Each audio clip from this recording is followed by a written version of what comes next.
You're listening to the Tony Conley Morning Show on 1320 WILS, 1320WILS.com. Tal Gross is a public health professor at Columbia University and has pulled the plug in his classroom. From now on, he announced last week that students will have to put away all phones, computers, and tablets before class begins. Since most students can type very quickly, laptops encourage them to copy down nearly everything said in a classroom. I wonder how this could work and why this was done. Let's learn a little bit more from June Campbell, who's a education expert for 1320 WILS and Fox News Radio. June, how are you? I'm fine, thank you. How are you this morning? I'm doing very well. Well, at my dinner table, we got to put everything away when it comes to electronics. Me and my wife, once 5:30 hits, work is done for the day, so we can be with our boys. Now, this type of behavior is extending into education, it looks like. Tell us about this interesting story. Okay, well, I congratulate you for doing that at your dinner table. The story is about the professor, but it's been noted by many others recently that students are able to type so fast that they take everything down verbatim, and by the time they get through typing the professor's lecture, they don't remember anything about what he said. On the flip side, those who take notes by hand, they can't write as fast as someone can type, certainly, and so they have to glean from the lecture, from the professor, from his inflection and so forth, what the important parts are, and by the time they write all of those things down, they remember. And not only do they remember then, but they remember longer than those who have just typed away. So you think we've gone too far with computers in the classroom? Absolutely.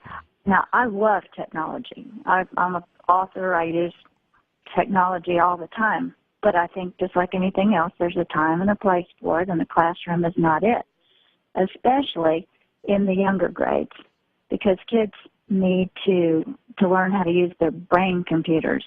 They need to memorize and strengthen their minds. We have a little one-room schoolhouse here in Dallas, Texas, and we have no technology. And our kids are 2 to 3 grade levels ahead of all the other schools.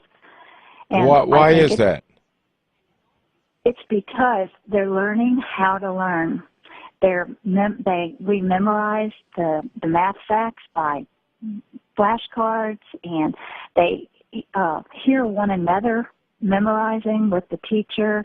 It's just like in a family setting, you know, with the younger child usually catches on quicker than the older child did, because they heard him practicing or her practicing so much. And it's the same thing. They get they hear the other students, but they also have that real human interaction with the teacher. There's nothing like the warmth of a real conversation. But the main thing is that they are using their brain, they're strengthening that brain muscle, and they are able to know the answer to something quickly and accurately when they need it, and not be dependent upon computers. And so basically, in a nutshell, they've got the tools in their toolboxes, and they have become logical thinkers. Oh, you know, June, there will be folks who say, you know what, I like to use the technology, I like to use my calculator because it allows me to get something done in a quicker way so I can move on to do other things. How does not using technology and using your brain more, even though it may take a little bit more time, relate when it comes to getting out there and working in the real world? Well, like I said before, I think there's a time and a place for everything, and I think that you have to get first things first. You've got to get the math down and the reading down and the writing with a real pencil and using your brain, and after that, then they are ready for technology. And in every home in America, there are computers. Kids are learning to use computers. Their parents are showing them how to do it. They're in libraries.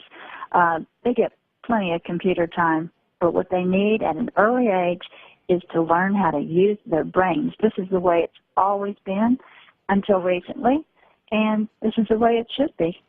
We've been talking with June Campbell, who's an education expert for 1320 WILS and Fox News Radio. June, thank you so much.